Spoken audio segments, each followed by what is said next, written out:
Hey, I'm Kym. Hi, I'm Jay. And this is Triple Cripples. Who swiped right on the baby Okay, bit? let's not talk Yeah, about stop.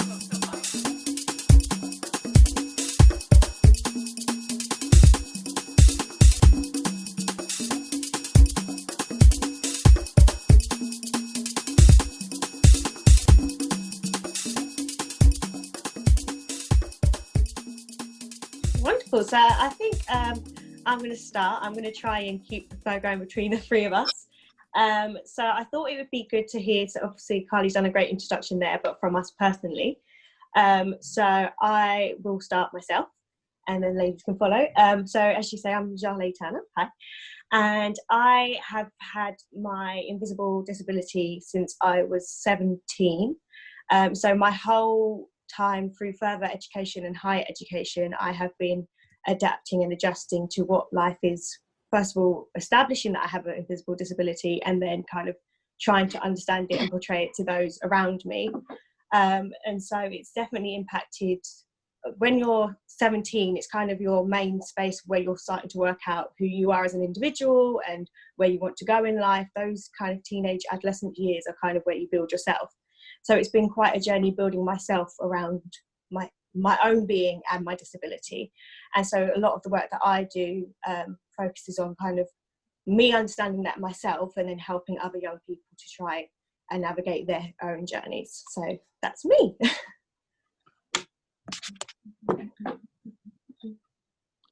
Right. Okay. Well, I'm Jumoke, one half of the Triple Cripples. So I was born in Nigeria, where I unfortunately contracted poliomyelitis, normally known as polio. And I came to the UK. I moved to London when I was 5 years old. And for me, having had a disability for practically all of my life, there wasn't an adjustment period as such. But what I did notice when I was growing up was a lack of representation, and I wasn't really able to have the language in order to be able to discuss this lack of representation. However, when I started studying the media from secondary school onwards all the way to university, it became very clear to me how important this representation was. And just over 2 years ago now, myself and Kym had started the Triple Cripples just to try and increase and highlight the narratives of those that live lives the way that we do at these three intersections of race, gender, and ability. And we recognize the power that the media has, and we wanted to try and utilize that and start using representation as a shooting off point to make sure that the lives of those that experience life with a disability are improved worldwide by the global majority. Hi, I'm Kym. So I, unlike Jumoke, was not born with a disability. I became disabled around 25 suddenly. So somewhat like Jalé, I had to adjust. However, having it happen at 25 meant that I'd kind of created a person already, you know, like I'd discovered who I thought I was and what I thought I wanted to do and where I thought I wanted to go. And all of a sudden, here comes this disability, which at first I didn't know was going to become a disability, right? So my journey has been quite tumultuous. However, one of the things that became apparent during my journey is that it was a very isolated one. I didn't have a point of reference. I didn't have anyone that I could really talk to about it. I didn't know any other Black young women with a disability. And it was something that you couldn't really necessarily talk about openly, freely, without judgment, condescension, or hush hush in my particular community. And that kind of raised some alarm bells for me, because I thought, I mean, I know I'm special, but I can't be the only person in the world who has experienced this, right? And so on my journey to kind of trying to navigate becoming this whole new person, because that's what it is, for the most part, I found Jumoke, or Jumoke found me. She stalked me aggressively on Instagram. She'll tell you no later. That's not true. But it's through me kind of sharing my story, because I thought I don't want anyone else to go through what I'm going through. And started talking on Instagram. Someone suggested I do it. I think they were tired of me trying to explain things to them. And they were like, oh, you should talk about this on a platform. That's not me, in my ear. So Jumoke kind of got in contact via that, and we kind of discovered that we had the same idea. We understood the same thing, despite us having completely different experiences. We understood that the impact of not having representation was far reaching. It was more than just, I don't get to see myself on TV. It's, how is healthcare affected? How is education affected? How is my social life affected? How is my cultural experience of my own culture affected? Can I participate in the world socially? How am I viewed? How do I view myself? And so TC was born, and yeah, it started from there. We started on our own, in our own little world, and now it's become this larger thing that I don't think any of us foresaw. We just knew that the work needed doing, so we started doing it. But that's my my minor introduction. Amazing. So can I start, because I know you both have two very different disabilities, that the idea of disability, how did that kind of form for yourself? Was that something that you kind of from diagnosis felt you are a disabled person, or is something that kind of came about over time? I don't know about for Jumoke, but I know for me, I didn't even understand. First of all, it's not something that I was referred to as. Initially, as I said, because of the way things happened, they just said that you've got this thing, which I didn't believe. Denial, obviously, because the way I moved through the world before was like, nothing can happen to me. What? Broken legs? Nothing. Do you know what I mean? Those kinds of things. So when it happened, I was just like, oh, this is a mistake, because obviously I'm fine. So you guys need to, you're going to come back to me in like 6 months' time and be like, oh, sorry, made a mistake. And this is just a phase. And so and also the other thing that's very important to note is that a lot of the time when people, to get to my diagnosis, I think had things not happened the way they happened for me, which was very dramatic and unusual for the kind of condition that I have, which is multiple sclerosis, or at least that's what they're calling it, despite it not necessarily appearing in the same ways that multiple sclerosis does, right?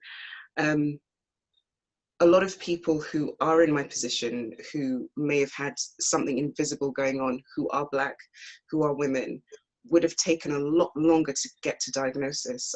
My diagnosis came about as quickly as it did because I ended up having to have emergency surgery and all that stuff. So things got kind of boosted up. But also, despite that, the feedback I was getting from health professionals kind of negated the idea that this thing was affecting my life.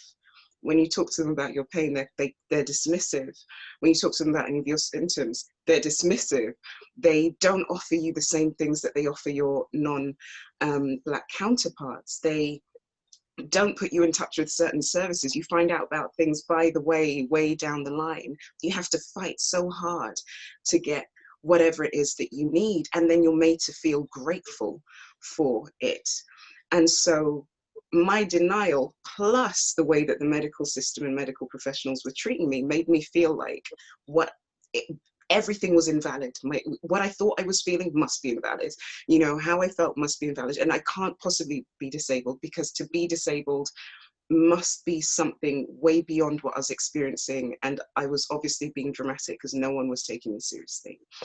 And so it took a while for me to get to the point where I was like, okay, and understand that disability in itself was, at least the way I understood it, the way I understood it was affected by the different definitions, right? So I understood the social model, because obviously when I was going about in the world, like, okay, so I can't get on the bus, okay, cool. So I can't go down my road because the road is janky. Okay, so I'm using a wheelchair now, I can't get into my parents' house. And all of these things were happening. It's like, but I'm the same guy. But it's just all of these barriers, right? You guys are trying to stop me from living. And so understanding it through the social model, which means that the world around you disables you, right? The systems, the structures. And enabled me to kind of be like, well, yeah, I am. And then also accepting the diagnosis, I was like, well, actually, this thing does, even inside my house, haggle my life. So, this is not how I was living before. But yeah, it's a journey. And I don't think, we've met lots of people through TC who don't like to be referred to as disabled. Maybe some of them have long-term illnesses or disabilities, and they don't like to be referred to as that. And I think it's up to the individual. I don't think that there is a hard and fast rule about how you should refer to yourself. But I like the term disabled just because you know what it is, you know what we're talking about.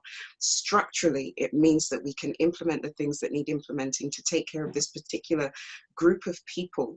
It also puts in the face something that is very uncomfortable for a lot of people to talk about, that is dismissed, that is often explained away and kind of shoved under the carpet, and it gives it a name. And when you give something a name, it gives it power in a lot of ways, and it allows you to utilize that power to do something. If it doesn't have a name, then people can continue to discriminate and treat you however they want, because, oh, but we're not treating you any differently. There's no term, there's no understanding of the thing, that there is a different experience. So I think for me, it is a very useful term. Jumoke? Right, okay, my turn. Yeah, okay, so for me, as mentioned, I've been disabled for practically all of my life. So there wasn't a time that there wasn't disabled, disability, access needs, etc., etc. So the way that impacted my life is that there wasn't really that much of an impact in terms of the way that I felt about myself, because there was no adjustment period. Like, this was always how I was. This was always how I moved through life. However, getting older and then wanting to do more and more things, and then not necessarily wanting to be in the house all the time with your parents, you become very aware of the world around you and the inaccessibility of certain aspects of life, certain things that your friends are able to do that you aren't able to do. But for me, having had it for so long, I've always just learned to adapt to whatever situation I might find myself in, whether that is at home or abroad. But then there is the privilege of the kind of disability that I have and the way that it specifically affected me, which means that if there are stairs, I'll figure a way around it. If this thing isn't as accessible as it should be, it's still something that I can try and think outside of the box and figure it out. However, if it becomes a situation where, so with polio, there's the initial attack, which happened to me when I was a few months old, but then there's something known as PPS, which is post-polio syndrome. So it could essentially mean that my disability becomes more pronounced and will affect my life more, and I might need to use a wheelchair to be able to mobilize, because I'll become more and more fatigued. And having been disabled for so long but still able to figure my way around, I was aware on the periphery, in the adjacent, of what life might be like if I needed to use a wheelchair. Certain things that I've been able to figure out because I mobilize using crutches and a leg brace, a caliper, those will now also be shut off to me. And for me, the models of disability. So I'd grown up with the medical model of disability. You have polio, and this is what it means within your body. This is what it means for your limbs. This is what it means for your health. And then growing up, finding out about the social models, like, yeah, these things, I should have access to them, and other people should have access to them as well. But the structures, the way the world has been structured, the institutions and everything else like that, means that you are closed off even though you don't necessarily need to be. So disabled and disability are just things that I have grown up with, but now being part of Triple Cripples, trying to bring that to a wider scope and include those that are usually within the margins of the margins that aren't normally included. Like on the rare occasions that disability is mentioned, it doesn't feature me. It doesn't feature Jalé, it doesn't feature Kym, and just trying to widen that scope. And with more people being included, including the global majority, and then talking about the true reality of what disability means, as opposed to the myopic view that we get from these great British Isles and the Western media generally. Yeah. Amazing. So for myself, I didn't establish from earlier that I had my thyroid removed when I was 17, and your thyroid basically controls your energy, hormones, and your metabolism. And when I was going through the process of having the surgery and kind of going through all the pre-op stuff, it was, oh, you might feel a bit tired sometimes, but we'll give you a tablet, and if you start to feel fatigued again, we'll up your dosage and it will all be fine. And that was kind of what I was given. That's basically my booklet, basically. And so when I kind of started to recover from the surgery, my brain hadn't even considered the thought process of this is now a disability, or I even have an illness. It was just, I've lost an organ and that's fine. And it wasn't until I was constantly going through waves of different side effects, from severe fatigue to like burning muscles, brain fog, like I could be having a conversation like I am with you now, and if the conversation went on too long, it would start to mute, so I could see your lips were moving, but my brain just wouldn't absorb what was happening anymore. So it was just this wave of symptoms, basically, and the longer they went on, the more I started to try and research them, because I thought it was something else. I hadn't even considered that this was a response from me having my thyroid out. So this carried on basically all the way through when I started Middlesex, and then I started my degree at dance. And unfortunately, a year and a half in, my body just physically couldn't uphold it anymore. And I decided to drop in with the counselling team at the university. And as I was explaining what I've been going through, the counsellor said, well, have you not spoken to the disability department? And I looked at her as to say, why would I be speaking to them? And she said, well, how long does your condition last? I said, I'm on medication for the rest of my life. And she said, well, that any condition that lasts longer than 12 months would class as a disability. And that's the first time in my life I'd even considered it, heard of it, thought that I even had any special consideration rights or anything like that. So it was only then, really, as I came to Middlesex and went through that process, that I even established that I had the rights to establish myself as disabled. And I didn't think that I would adapt to it as I did, but I think actually for me it was quite empowering to feel like, okay, there is a reason I feel this way, and I do deserve, I have the right to have special considerations, I have the right to ask for help, I have the right to be considered, because I'd started college not long after my surgery, so all through college and for my first set of university, I was just another student, and I was going about and kind of presenting myself as any other student, when actually I was dealing with lots of other complications, but behind closed doors, that I was just assuming was just life. And so I didn't get to have any special considerations. So I think the word disability, although it's portrayed in the rest of society so often as a weakness, for me has been quite empowering to say, yes, I am a disabled student, this is what I go through, and actually this is how I've overcome it.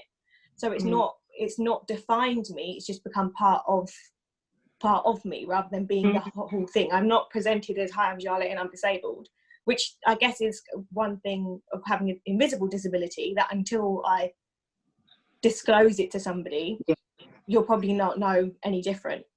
But when it does come up in conversation, I don't really walk around just throwing it out there, but when it does come up in conversation, or if there is a reason for it to come up, I do feel like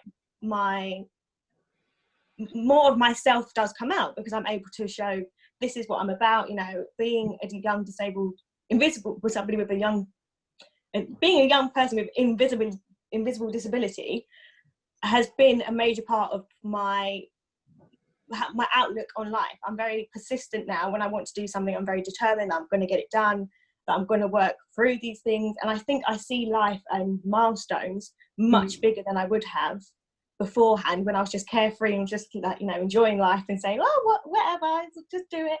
Now I pursue things a lot harder, and I have a lot more passion in whatever I take on. And so I think for me, disability has been an empowering thing, but it's been hard to enjoy that empowerment in a society that tells me that disability is basically just a burden and an irritation, and like just basically makes you insignificant. So I think that's where my battle has been, that I find it quite empowering, but I have to then hold that confidence to kind of justify myself when I'm out in the world saying I'm disabled. So yeah, I think that's where my battle has been. I think especially because of the age, a lot of your stories, actually, I think watching your videos is the first time that I've actually even thought about how my race might have impacted how I've been treated through professionals and in general. I hadn't even, to be honest, I hadn't even considered it.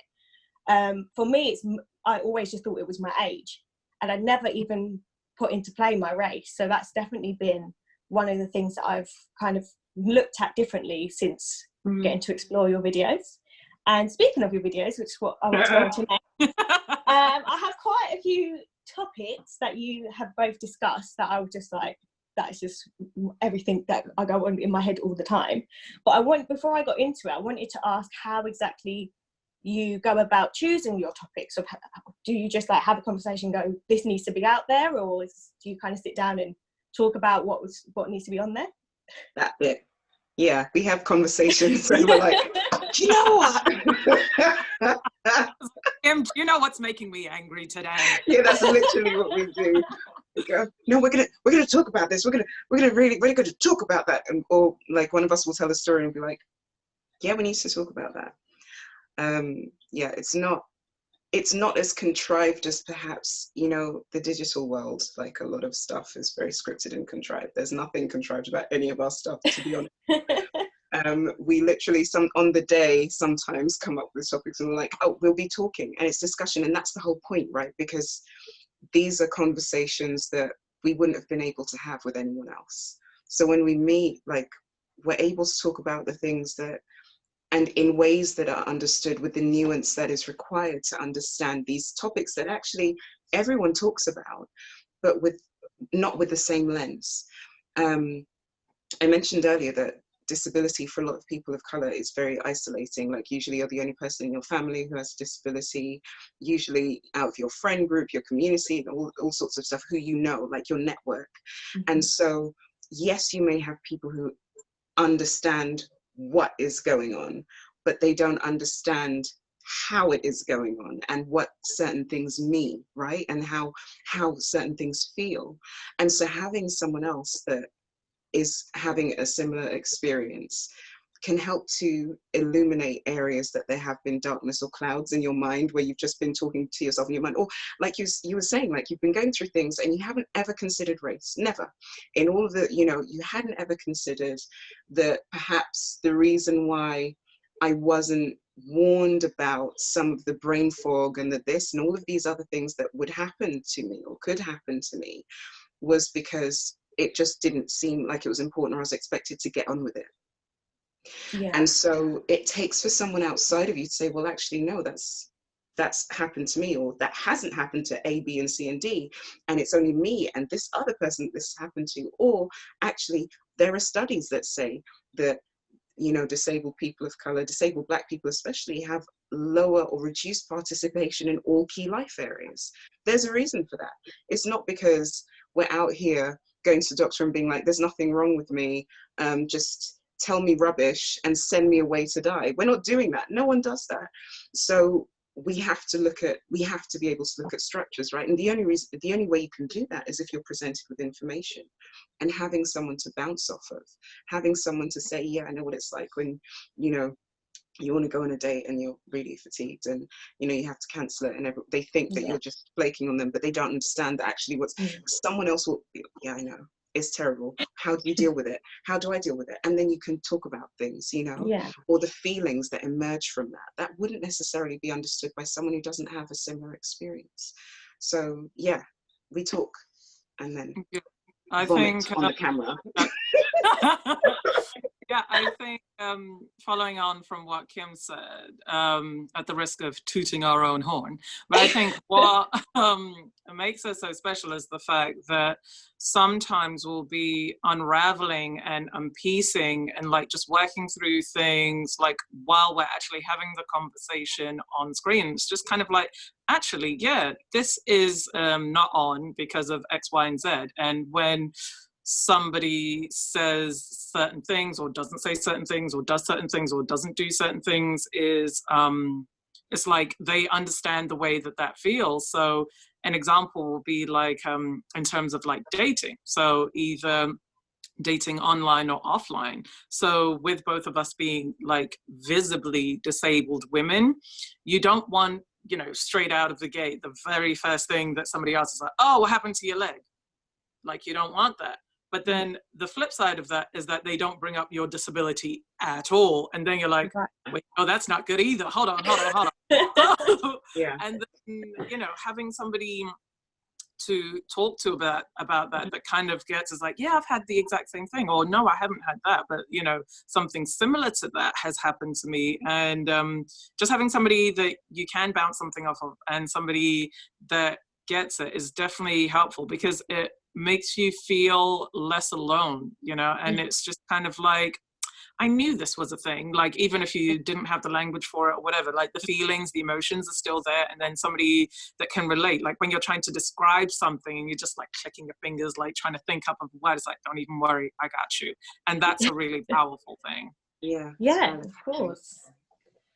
You've actually already picked up on what the first topic was going to be. It was actually about your dating experiences. So that was my favourite video. We love it. And I did use it in my presentation because it was my favourite video. It gave me the chuckles and a half. But for both of you, I don't know if you're both single still now. Are you both single? Yeah, single. Classified information. I'm just going to put it a single, ready to mingle. So you started to explain about that idea of the bringing up your disability when it comes to relationships. I think obviously it's different for me and Kym because ours are invisible, but I do know Kym uses a wheelchair. So for you online, it might be a bit more invisible. But how do you feel, like, how do you approach that when it comes to dating? Is it something that you like kind of put out there from the beginning? Like, do you start that discussion, or you kind of wait for a moment to weave it in? Like, it's quite a tricky thing to navigate, I've always found. Okay, so I didn't always use a wheelchair first, right? Okay. I started off using nothing, and then I was using an umbrella, and then I was using crutches. The revealing of disabled. Was the umbrella a style thing? Or? No, it's just. No, it's because I was a young person, and I didn't understand that I couldn't walk without help. Like, and so I was like, I'll just take this umbrella with me every day, so that everyone thinks I think it's going to rain. Because I was concerned about what people thought, you know, if I'm staggering along.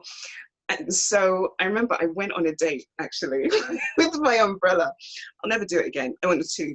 I'll never do it again. 2. Yeah, it's 2.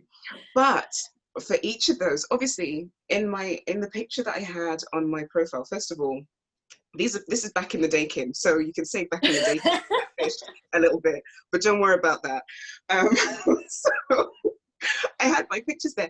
I didn't know how to bring it up, because at the same time, like, it's like you want someone to interact with you because of you, right? And I knew, even without encountering anyone who had anything like what I had, I knew immediately that was going to be a big barrier for a lot of people. Because the minute you give something a name, it gives it power, and suddenly it becomes something in the room, right? Whereas if I didn't say anything, in my mind, if I didn't say anything, and I was a bit tired sometimes, or I turned up with my umbrella because it might rain, it's England, lucky me,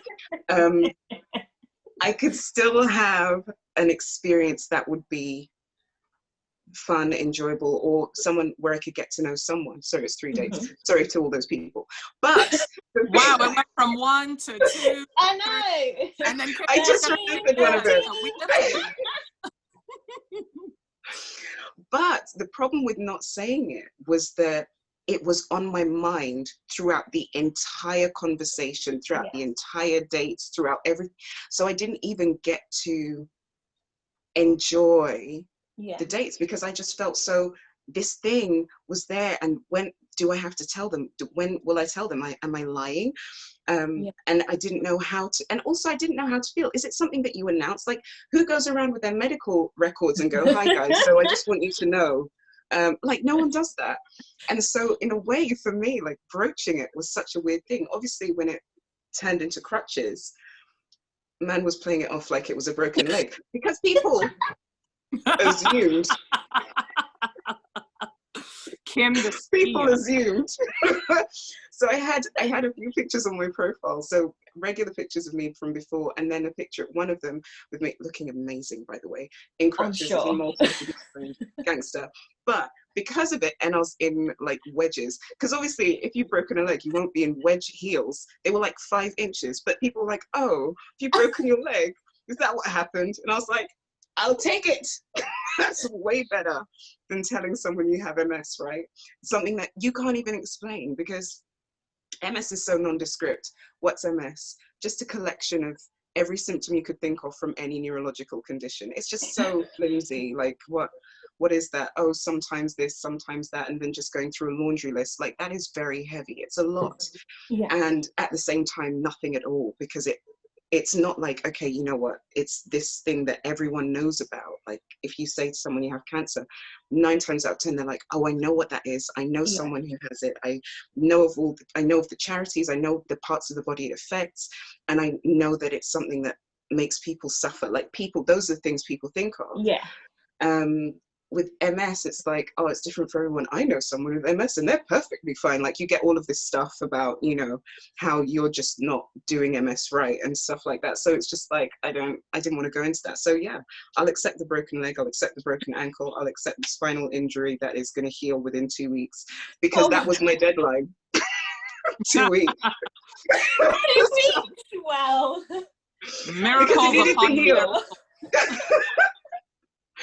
But, you know, navigating that stuff, because I was experiencing it by myself, I didn't have anyone to talk to about what I was experiencing. I mean, it was real brave of me to go on dates. And I think in some ways I was trying to reach out to kind of find someone to understand in some ways, in the wrong places, obviously. But it's a difficult thing to navigate. How do you broach the subject? A lot of people, and what I did notice, that when they'll be fine, and then they see the crutches, and that's the first thing they'll talk about. Or when I started using the wheelchair, obviously I have pictures of me in my wheelchair, because one of the things that we know about, at least men, or people who we classify as cis heterosexual men, is that rejection and things that they're not happy with can turn into your murder, your abuse, your all sorts of things. And I did not want to be in the position where I turned up somewhere and something happened to me because someone was unhappy with my presentation, or unhappy, or felt that they'd been duped. And because even with the crutches, where, let's say, I hadn't said anything about having MS, but I hadn't said, I hadn't told a lie about it. When people did find out, they felt betrayed. They felt like I'd lied to them. Yeah. And so I was like, with the wheelchair, I'm not even going to go in that area, you know.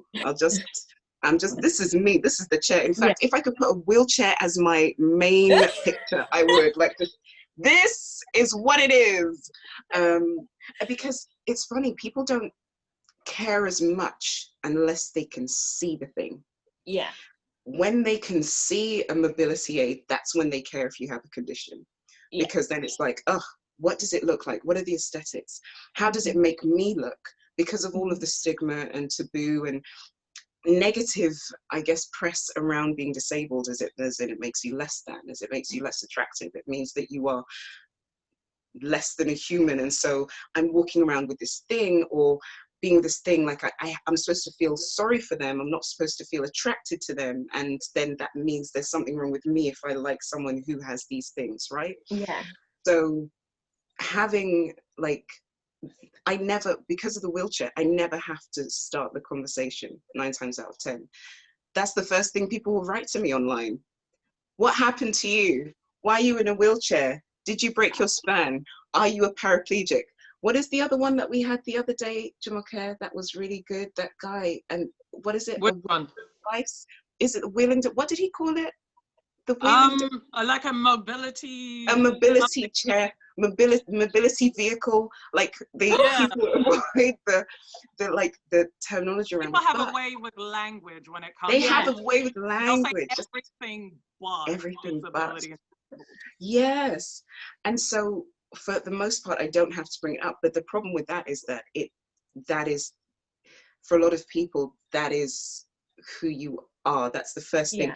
They might see your face, but the most important thing to them is like, okay, wow, she's got breasts and she's black and she's curved. She's in a wheelchair. What's that? Let me ask her what that is. Do you know what I mean? That's the first thing that happens to a lot of people. It's very rare that people don't ask me. And when they don't, because I'm so used to even people in the street stopping me to be like, oh, what happened to you? Like without saying hello or anything, because I'm so used to that. When people don't ask me within the first 3 questions in online spaces, I'm always like, are they a serial killer? Is this what's going on? They're collecting body parts? Is that like, just because for me, it's not normal. It's like, oh, they're lulling me into a false sense of security before they murder me in my house. Are they stalking me? Who's outside? Like, it's literally because I'm so used to being, and it is a violation in some ways. As I said, we don't go around with our medical history written on a placard and give that to people before they interact with us. We often expect to have conversation, expect to interact with people, and you're not afforded that that level of humanity. I think when you have physically invisible disabilities, people don't have the same level of politeness or etiquette when they're dealing with you. You don't have the same human needs of needing someone to be polite or needing someone to establish trust before they delve into what could be sore spots for you, because how could you have any sore spots? You should just be grateful that I'm talking to you and interacting with you, right? Because you must have no one to talk to. That's why you're here online. And I am the gracious knight providing you with this mediocre conversation, which you should eat up, you know. And that's, it's a difficult thing, right? I don't know that I would bring it up myself. Even now, like if someone wanted to, and it's purely because, and it's different reasons from before, right? The reason is because I know that's all you're thinking about. And unless you have the wherewithal to understand that I'm as human as you and deserve the same level of careful consideration that you expect to be interacted with, then we don't need to interact. If the first thing you ask me is that, we don't need to interact. If you never ask me about it, questionable, we might not need to interact.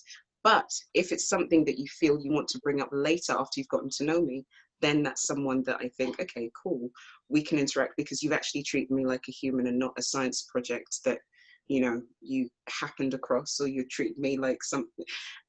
It's a weird thing. Being in a wheelchair is a strange experience, dating, because I think often, and we've talked about this on our videos, because of my body type and Black women being over-sexualized and hypersexualized and fetishized, and being a bigger Black woman, there's this idea that, pardon me, that I'm sexually robust, and therefore the kinds of approaches you receive will be those of people who feel that you are an object that they can direct their aggressive sexual passions towards. And so the desire isn't often to get to know you, it's to, okay, so here's the body type and color that will allow me to be an aggressor without any repercussions. But I just need to find out if her vagina works because she's sitting in a wheelchair. That's literally the kind of approach you get. I've gone off topic, but... No, it's still on topic. It's still on topic. For me, I think because actually the biggest side effect, I always say side effects, I don't know what other word I'm supposed to use, but the biggest side effect of my condition is actually the impact on my mental health. The actual process of living through the complications I do, of course, impacts my mental health, but actually hormonally, if my hormones aren't like in balance, it will actually trigger me to go into a phase of depression, which will be no reflection of my life, of what I'm actually going through externally at all. So I can be like living my best life, as I love to use, but then suddenly I'm like in a wave of, no, I'm not getting up, I'm not functioning, what is life? And I think for me, that is actually the more intimidating side when it comes to relationships or dating, because it's like explaining to someone, so we can be like really great and I can be living my best life with you, but like 2 seconds later, I could just not want to be here anymore. So just roll with that. That's just life. Like, that's fine. That's normal. Like you say, you want to go out and do nice things, and I suddenly now can't get out of bed for the next 5 days. You're meant to just be cool with that, because I look completely normal, and I should function like a great young person and want to go out every night and live my best life. But then next minute I might not want to function. So you're just going to roll with that, and that's fine, and cheers. So I think that's where my battle is, because there's not really any way for me, especially when I was online dating, there's no way for me to present my condition at all. Like I can literally, I don't know, do I just point to my head like, mornings, like a little tag? I don't know what I would have I don't know what I would have done to present that without talking about it. And then it got to, like you say, Kym, it got to the point of, well, when do I bring this up? That when if I don't say it, and then they start, you know, to feel a certain way about me, and we look like we're clicking, and then I throw in, oh yeah, by the way, this happens. By the way, when I decide that I can't come out, it's because I literally can't lift my head from my bed. But that's normal. Like, I don't know what a thyroid is? Nobody does, okay? Nobody does. I didn't even know. And how much science we did, and how much we had to go through all the organs of the body. No one wanted to throw out a thyroid. No. And I didn't even know what it was until it was gone. So look after your thyroids, people, because it's serious, okay? Look after those bad boys. But it's like, when do I bring that up? Because it's like, if I bring it up too soon, I'm like attention seeking, and I'm wanting for them to pity me. But if I don't bring it up, then I've lied to them, and I've made them commit to something that maybe they're not ready for. So it's just that there was always that line of, that makes me undesirable. And I went through, like, you know, everyone, I mean, I don't like to compliment myself too much, but, you know, people like what they saw, so I was appreciating life. But then when I'm like, oh, but also this happens, it constantly made me worry that this was my undesirable. As soon as I mentioned it, everything they saw suddenly was going to be ugly, like wouldn't be attractive anymore. So it was really hard to kind of work out, where do you bring that up, especially if, like you say, you don't even know what a thyroid is, so how they're meant to take it seriously. They don't know.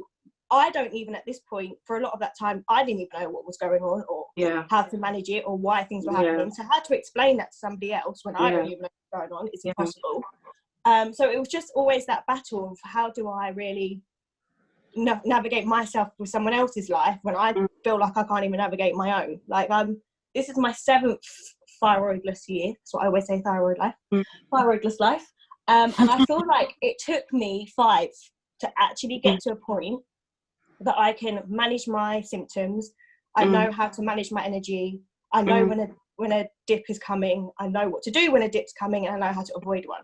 But if it's taken me 5 years to do that, imagine the time that I'm doing that, I'm still interacting with all these people. I'm still going through all the processes. I'm still going to uni or college. So these things are all still happening, but my world feels like it's completely stopped. But everyone else is still moving around. It's still moving around, Yeah, so it's like, it's literally impossible. I used to always say that for those 5 years, my life felt like I was on a motorway, and I'm trying to run where everyone's driving. Like, I'm still trying to keep up with these cars. Exactly. That's exactly what it's like. And I'm like crawling. By that point, I wasn't even walking. I was like crawling up on the floor to try and keep up with these cars. And no matter what was going on, it felt like I was being watched, like crawling along the floor, but everyone was just driving past. Everyone just kept going, doing their own thing, living their best lives, and I'm just there, like, trying to get up. So it is really hard, especially at this age, because at this age, dating's meant to just be fun, and, you know, you just experiment in life and just go wild, and, you know, whatever, make your mistakes.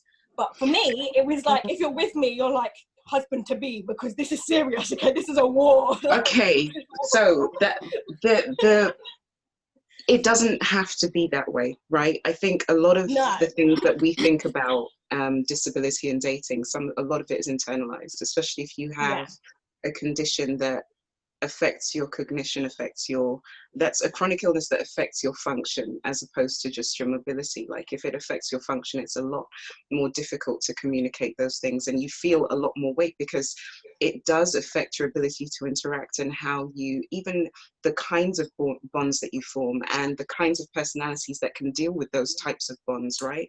Some people want to talk all day, every day. Kym can't do that.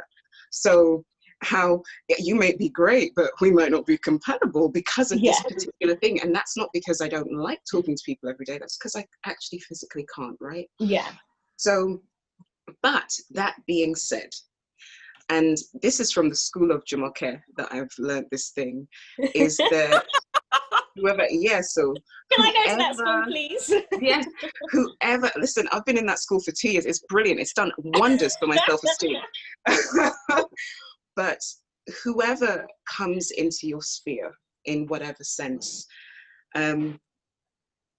if they are treating you like a human being who is equal to them in a world that, let's say, that is equal. So if they're seeing you as a human being, okay, I'm human, they're human. Those things that we make a big deal about their interaction with us won't be a big deal to them. Yeah. It will be something that is significant because it affects the way that they interact with you and perhaps how they need to interact with you at certain times, or perhaps the plans you make and all of those kind of practical things. But it won't affect the way that they see you, because your chronic illness, your disability is not you. It's a thing that is part of your world and how you exist in the world, much like everyone else has things. I think sometimes what people do, and what we do as well with internalized ableism, is make disability this flaw that is the only, that is the flaw, and that it is a flaw, right? Yeah. Whereas actually, someone being rude as heck is a flaw. Someone not bathing is a flaw. Like, there are lots of things, and I don't mean like, oh, not bathing sometimes. I mean not bathing every day, coming to the date and you stink. Like, there are lots, and yes, there are conditions where people can't, like, for example, wear deodorant, all of that kind of stuff. No, I'm talking about where you've consciously decided you're not going to bathe before you come to meet me. That is a flaw, okay? Like, there are lots of different things that people have. There are character traits, like people lie, people steal, people cheat, like those things that we think somehow that having a disability isn't a flaw. It's not a character flaw. It's just a genetic or circumstantial lottery, right? Yeah. It's not something that you can point to and say, okay, well, this is wrong with this person and they're wrong for this particular thing. No. And so therefore it should have no bearing on how someone sees you in particular, your personality, your character. What it should have bearing on is how they treat you based on the needs that you may have because of this thing that's going on that is not a flaw.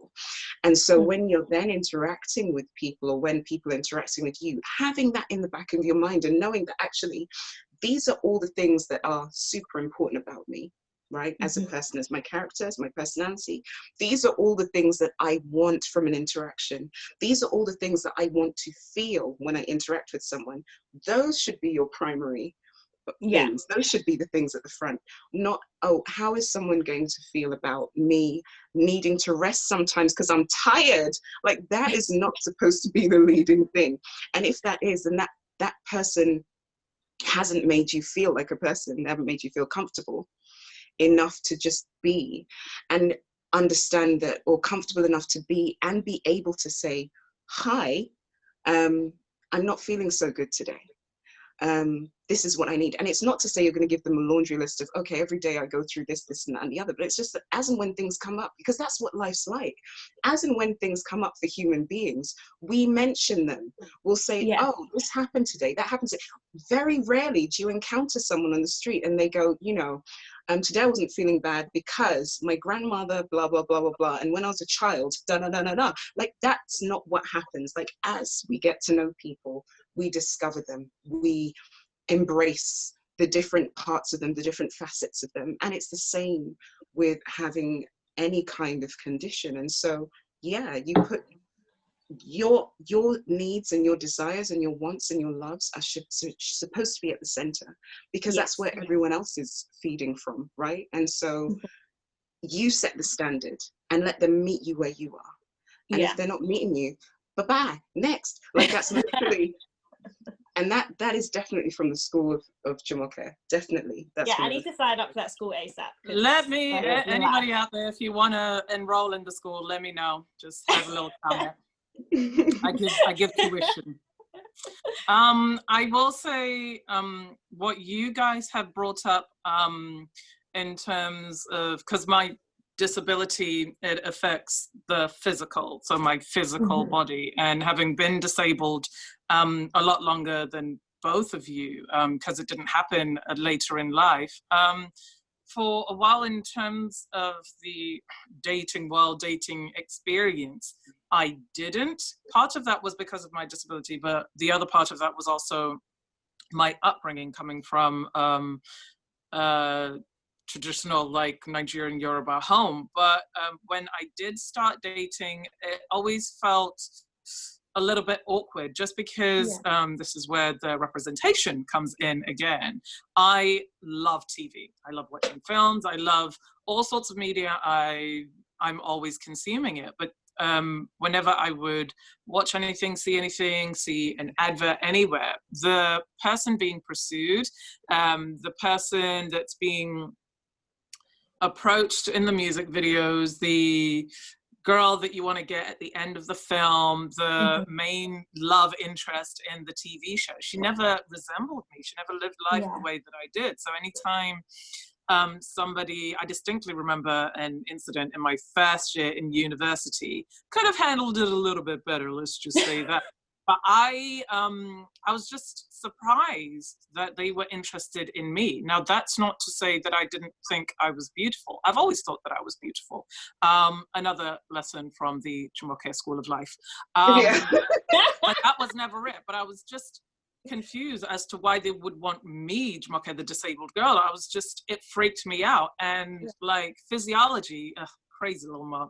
Anyway, I just started, my hands started sweating immediately. I was just like, It was just like a fear response. I was like, what's going on? What's going on? I need to get out of this. I need to get out of this. Like, what words and what particular sentence structure and what particular sentence format can I use to try and get out of this situation? Which was very interesting, because I did want a boyfriend. I did want that great love, that great romance. But then when it potentially presented itself to me, I freaked out and I backed away.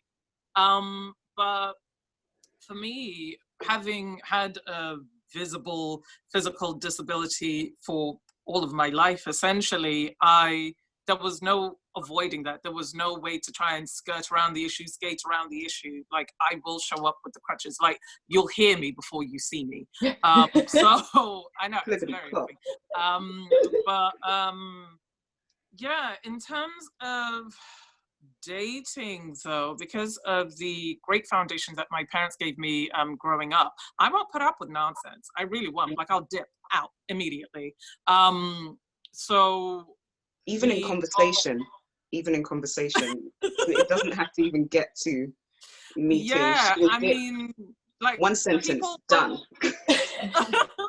No, but like, for me, people will approach you and treat you the way that you allow. Now, this isn't to say that it's your fault that they're doing this, but we have to make sure that we are building one another up, and this is within the family and outside of the family, with a structure where it's like, do you know what, the way that this person is talking to me, whether romantically, platonically, or just some random person off the street, I do not like this, and you do not have to put up with it. And it shouldn't be because of a disability that somebody else thinks is a flaw, or maybe you think is a flaw, because internalized ableism is a thing that we all do have to try and wrangle with. But it's just kind of like, I would never speak to somebody like this, so I shouldn't in turn allow somebody to speak to me in such a manner. Like, you can dip out, you can just say Jumoke has left the chat, because we're not putting up with this. 2020 to 20 forever. That is absolutely, like, I hope that advice is taken on, because I wish that's how I'd seen the world and seen myself in those situations a good few years ago. Luckily I do now, so it's all good. I'm living my best life now, it's all great. But yeah, that was definitely a big journey, a big part of the journey. I'm going through the topics, keeping an eye on the time as well, but one of the things I always think about majorly is traveling around London. Like, I don't understand how you both manage it. Like, when I think about it, my only issue for me traveling is that there are times that I really do need to sit down. And having an invisible disability and being this young, and when I like to make myself up and look cute, that's not the criteria for somebody to give you that's their really seat. not, It's really, really not. And I've had that badge that the TFL were doing for Does it 2 work? years, and I've not pulled it out once. I've been so traumatized by the experiences that I've seen people with visible disabilities go through, that I've literally had too much anxiety to even use it once. And my journey to and from uni was 2 hours each way. So when I've gone into uni either stupid o'clock in the morning or late at night, and I've now got 2 hours to go home, I need that seat, and I will still stand there and avoid using it, because one, people don't look up from their phones anyways, so who's even seen you wear the badge?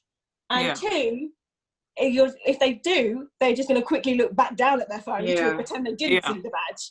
And you're going to have to self-advocate. Yeah, I just felt like the anxiety of standing there looking really awkward with this badge, like I've just never been able to brave it. I mean, obviously it's not something I'm going to have to do for quite some time now due to the circumstances of the world, but it has been something that I always think about, like how do people that have to use different mobility equipment even navigate trying to get around London? Because when I'm just tired just walking around, I don't understand how you can plan it. Like, it just seems impossible to me. The stations, the lack of lift, like I just don't understand how you to navigate it when you have to use what you do. Well, I mean, as I mentioned, the privilege of my specific disability, I mean, currently as it stands, means that I can still do stairs. It's not advisable, and it does take me a little bit longer, but I can still do it. But with the way that I've been brought up with my disability, it's kind of a just get on with it kind of thing, which unfortunately puts the onus upon the person that has the disability to figure things out.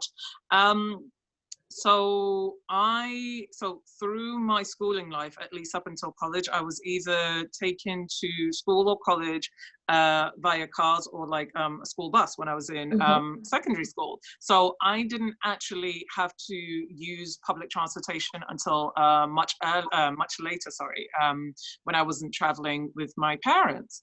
But when I started university, so I went to university outside of London, and getting used to using buses, and in this case where I was using tram as well, because I presented as very clearly disabled, it wasn't often an issue. It was just kind of like, oh, you've got a leg brace and crutches, of course you need this seat. Please take this seat. Allow me to present you this seat. Would you like me to carry you down to this seat? I don't want you to hurt yourself as I get you to the seat.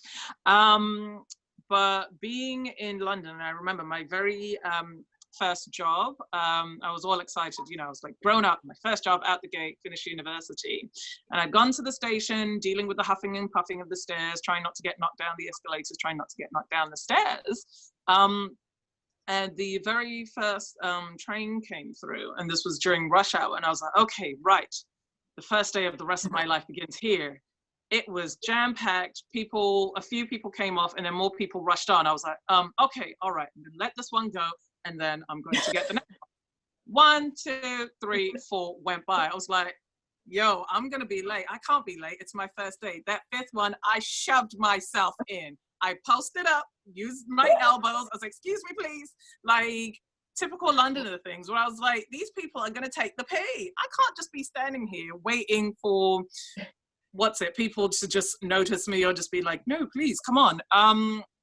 So the way that I use public transportation is similar to the average Joe and Josephine, just because, well, I've got to do it, so I'm going to do it. But it's because of the kind of disability that I have, that means that I can still do that. So because I'm also visibly disabled, and my physicality as well, like I'm quite short. Jalé, you know, we met. I loved it. Yeah, so people are like, oh, you precious little thing. So there's an infantilization there, which is kind of annoying, but if it gets me that seat, I'm trying to sit down. Yeah. It's so just a point about what Jumoke just said about physicality. I have a friend who who for a short period of time, she has a condition with her knee, and she was using crutches. She's 6'2" and dark-skinned black woman, very buxom.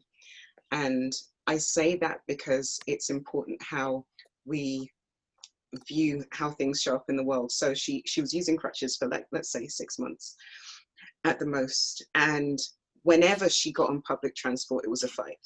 Whenever, like people pushing her, people not allowing her to sit down, saying that she didn't need it, ignoring her, all sorts of stuff. And she's a big woman, so it's not like, oh, I can't see you there with your 6'2" frame.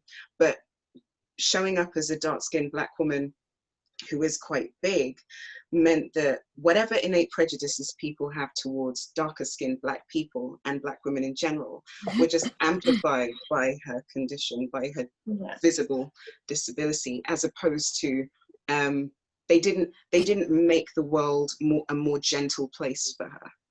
And for a lot of people who do have that particular type of physicality, who are big Black people, disability doesn't make the world more gentle for them. It kind of accents the disparities that exist in society. It highlights and amplifies people's prejudices, because whereas before, when you're a big Black person, people are slightly intimidated and therefore try to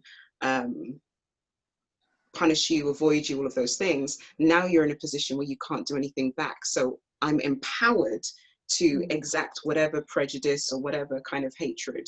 I can just drop it on you. I can throw it at you. I can treat you the way I want, because A, disabled people in general are not respected, but B, you're a disempowered threat.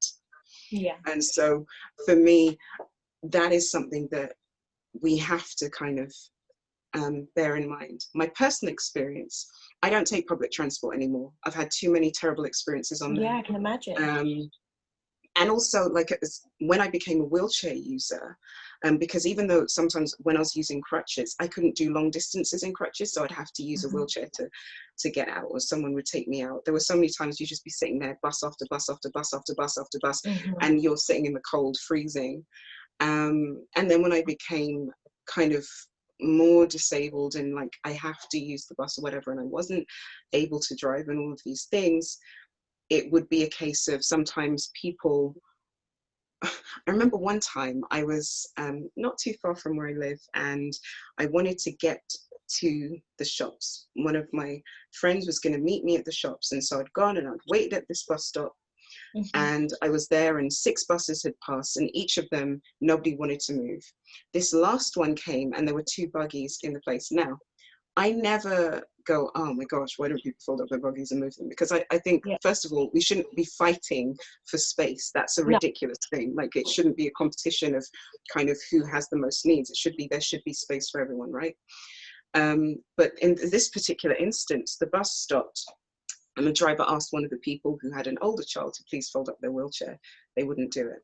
What they did, because he had the back doors open, was start hurling abuse at me, because, you know, I'm an adult, I'm just disabled and fat, and they've got a child and all of this kind of stuff. And there was a Black woman are amazing. There was a Black woman who had her fairly newborn baby in her pushchair over there.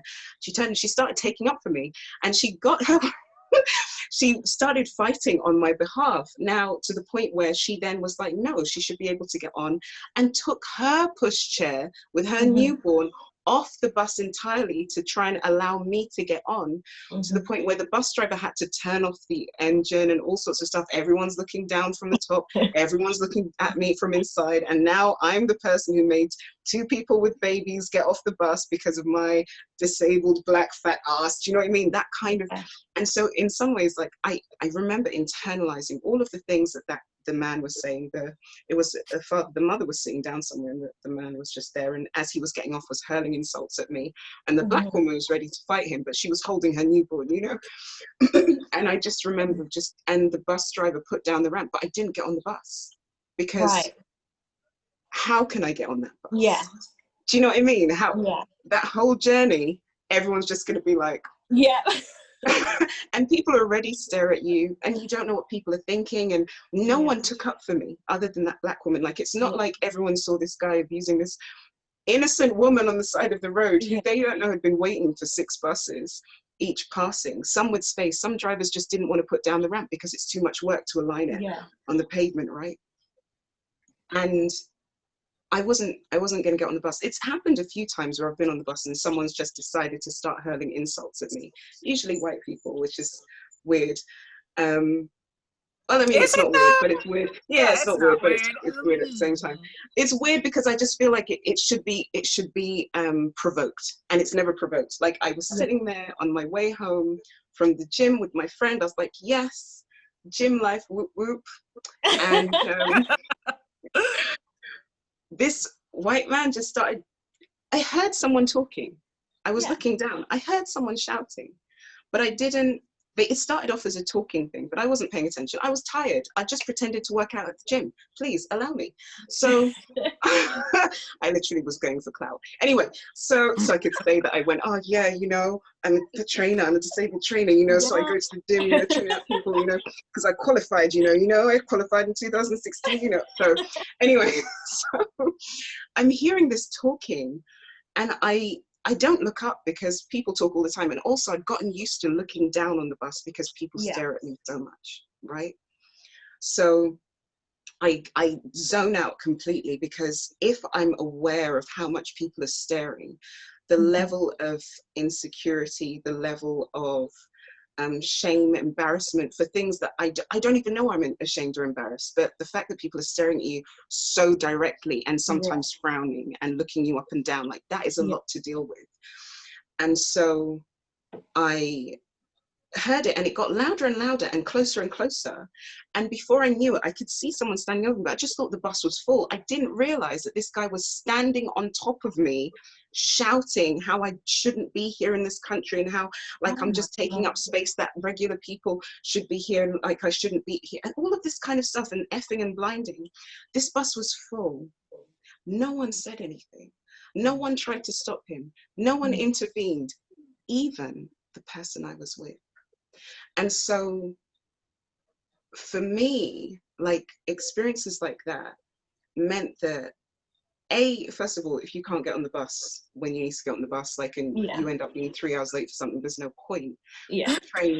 No train stations around me are accessible, and most train stations you can get from maybe King's Cross to, I don't know, Tottenham Hale, but then if you wanted to go to Oxford Street, how are you going to have to get off the train and then get a bus? Like, what is this? You can't, they're not accessible to me. So I was like, I don't feel safe taking public transport. And B, you know, it's inaccessible, but also the direction. So the kind of condition I have, it's neurological, right? So it affects lots of different systems in the body. The direction that they try and make you travel, AKA backwards, on a bumpy bus in a wheelchair, just gives me extreme nausea and all sorts of things, brain fog, all sorts of stuff. And when I try to explain to them, look, it's actually, for me, because also when you're traveling backwards, like, you're slipping forwards. I'm like, for me, it's actually safer for me to turn to my side, because I'm not going to tip over. And I've had a bus driver kick me off a bus because I tried to tell him, look, I can't, if I throw up today, like, I don't have anyone to come and, like, wheel me home. So please, can we just, I need to get from just this one bus stop to the next one. Refused. And turned off the engine, and everyone was just like, get off the bus. When that engine goes off, everyone's already it's game over. So he started shouting at me first about regulations, and then, like, made me get off the bus or whatever. Because at that point I was tired. I was just like, first of all, I have to deal with all of this abuse all the time. And now you're telling me that not only do I have to go through abuse in this janky, dirty ass bus, now I also have to actively try and make myself ill by traveling in the opposite direction. Get out of here. I know better about my disability and condition than you guys do. You guys have made this, but you haven't actually considered a broad range of conditions. You're telling me what I need to do for my safety, but what you're telling me to do is unsafe for me. You can't tell me. Anyway, so I was just, at that point I was angry, but I knew that I couldn't take public transport anymore, because it just, and I can't imagine, there were some points where I was a bit more independent wheeling, but if you aren't, that ramp that they put down is slippery. Like, you can't, it's thin, it's slippery, like all it takes, and especially my wheelchair's a bit wider than usual. Like, I don't know if anyone knows, but I'm 6'1", son. So like, Which she likes You to may remind have me all mentioned of it the in a time. couple of videos. I may have mentioned it a little bit, but when trying to wheel onto that small ramp, like my wheels are on the edge of each, so it has to be a very carefully executed thing, but then you can't go too slowly because otherwise you're not going to go up because you're just going to stick. Yeah. It's just a lot of things. Public transport, I don't know, I think about, okay, how could it be improved? But I think I gave up on that when I stopped using it. And I have the privilege, obviously, of being in a position where I'm able to access the Motability scheme, and so I was able to learn how to drive, and I can have hand controls, and so I can drive, or someone can drive me where I need to go. But that's not always accessible either, because petrol costs money, but also where can you park? You can't park in central London. No. You can't. There are lots of places where the blue badge doesn't hold any weight. So it's an interesting thing. I always admire Jumoke, because even sometimes when she's going, I'm like, that's not safe. Like, it's raining. How are you taking the train? She's like, Kym, it has to be done. But transport is a myth. It's better than some places, but I don't want to. People always say, oh no, but it's better than some places. I'm like, this is the colonial seat of the world. Like, this is the place that has gone and raped and pillaged the entire world, and you're telling me you can't make your transport accessible? Please give me my ancestors back our money. Give it back. Give it back. You can't do it. Give it back. What is it all for? What were all these deaths for? Please allow me. Black and brown people are slaving around the world till now, and you can't make your society an integrated one that is fully accessible and inclusive. Like, that's wild to me. How are you progressive? Anyway. Well, on those words, but I will say, like, in terms of what I'm glad about the fact that neither of us wanted to start something like Triple Cripples by ourselves is that obviously my experience of disability, what I knew of disabled experiences was only my own, but having met Kym and her saying that, yes, we are both disabled Black women, but also touching upon the fact that, physicalities also play into this. So like in terms of colorism as well, like the darker somebody is or the lighter somebody is, that changes how they are perceived and how they're approached and how they are treated, and also their size as well, because fat phobia is a thing. And then when you are fat and Black, it's just kind of like, oh, there's this immediate suspicion that you're treated with. And for me, the only instance of like disability experience that I had was my own. So I was like, well, yeah, no, of course everybody gets this. It's like, well, of course you get this. You're 5'2" and light. Like, nobody's scared of you. Not that I want people to be scared of me, but like Kym isn't scary either. But because she's 6'1", son, and also darker, there's something that goes on in our society that tells them that I'm more deserving of assistance and of care and of gentleness than she is. So these things all play into one another, and it's not something that I would have denied or whatever, but it's just kind of like you have to have different people inside your circles to make you cognizant of these things, because when you are cognizant, it's always in your mind. It's just kind of like, this person was nice to me and I know why they were nice to me, and I need to make it so. It's my duty and my responsibility to make it so that me being shorter, me being lighter doesn't give me any privileges over somebody that's darker and bigger than me. Well, I think, like, rounding everything up, I just feel like the way you two have both kind of presented all aspects of disability, and the way, like you say, it takes having that conversation and hearing those same thoughts from another person, that just shows like how significant and how powerful both of the work that you two are doing really is. And like I say, I hadn't even considered the impact of my race before I'd watched your pieces, and I thought I was pretty empowered and I'd had sussed out everything that was possibly in the way of me succeeding in the world. So it is so important, and it's honestly like such a pleasure to get to speak to you like this today, and to get to see the work that you're doing and continue. Obviously I'm following all your accounts, all your social media, so I'm watching. Don't worry, I'm still there in the school in the background.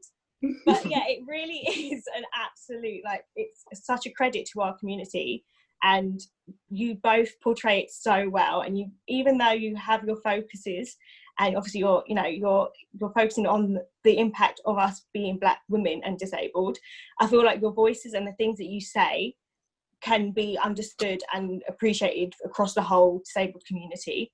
And so it's just, it's really, really empowering. And I just wish you all the best as you conquer the rest of the world. And I'll kind of follow as a little study student as I take on my little world. I think one of the things that we always say is that if you're making sure that the most vulnerable people in your society are catered for, then everyone is automatically looked after. If you're looking after disabled, femme, non-binary, Black people, you are automatically looking after everyone else, because that's an intersection within an intersection within an intersection. It's a margin within a margin within a margin within a margin. And so if you look after them, then no one else falls through the gaps. The safety net covers everyone, because you're looking at the minutiae of how people's days are going, how their experience of life, equity. And so the people who don't have as many little notches to their, I don't know, the tapestry of their life, they won't fall through those gaps either. And so that's why it's important that we actually name and talk about things. I said earlier, giving things name gives them power. We want to avoid talking about colour often and talking about race, but we need to, in order to create an equitable society. That's amazing. Well, thank you. Can I thank you to the three of you for such an absorbing and informative and brilliant conversation. I feel like we kind of got a bit of a whistle-stop tour of all of the stuff that you all do in your work. We have come right up to our 11:30 time, so we probably haven't got time for questions, but I feel like you probably addressed the things that people would be asking. No, I tried to keep them under control.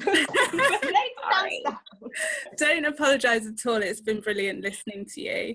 I don't know if you're looking at the chat, but we're getting lots of sort of comments saying how wonderful and inspiring you are. So thank you to all of you. If people have questions, we're happy to, if you email them to us, we'll answer them on our Instagram or something. Amazing, that's fantastic. So any questions, just pop them in the chat now, and maybe I can collate them all and send them on to you. Thank you all for being here, and massive thank you to our three speakers for such a wonderful session. Thank you. Thanks for having us. Thank you, Jalé. Thank you.